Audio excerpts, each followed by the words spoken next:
فاسألوا أهل الذكر إن كنتم لا تعلمون.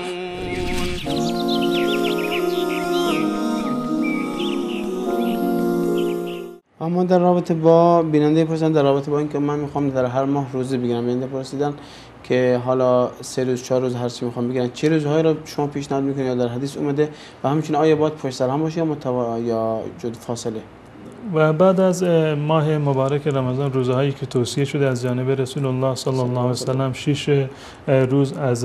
ماه شوال هست که رسول الله صلی الله علیه و سلم فرمودند هر کسی که ماه رمضان رو روزه بگیرد به اضافه 6 روز از ماه شوال، این در واقع مانند کسی است که یک دهر روزه بود، یک عمر گویا که کلا روزه گرفته. این ثواب بسیار بزرگی هست و برای گرفتن روزه بعد از ماه مبارک رمضان 6 روز به استثنای روز عید که روز عید روزه گرفتن جایز نیست و حرام هست و هر کسی که روزه بگیرد گناهکار هست، روز بعد از روز عید میتونند که روزه بگیرند، چه به صورت متصل 6 روز پشت سر هم یا اینکه در طول ماه شوال 6 روز رو تقسیم بکنن، هر روزی که تونستن و به انتخاب خودشون روزه بگیرن. اما غیر از این روزهای ماه مبارک شوال، روزهایی که رسول الله صلی الله علیه و آله اونها رو توصیه کرده و روزه میگرفتن، روزهای دوشنبه و پنجشنبه هست که ثواب داره و سنت هست روزه گرفتنش، یا در توصیه‌ای که رسول الله صلی الله علیه و سلم به برخی از اصحاب داشتند این است که روز ایام بیز را، یعنی روزهایی که ماه به صورت کامل هست، در شبش ماه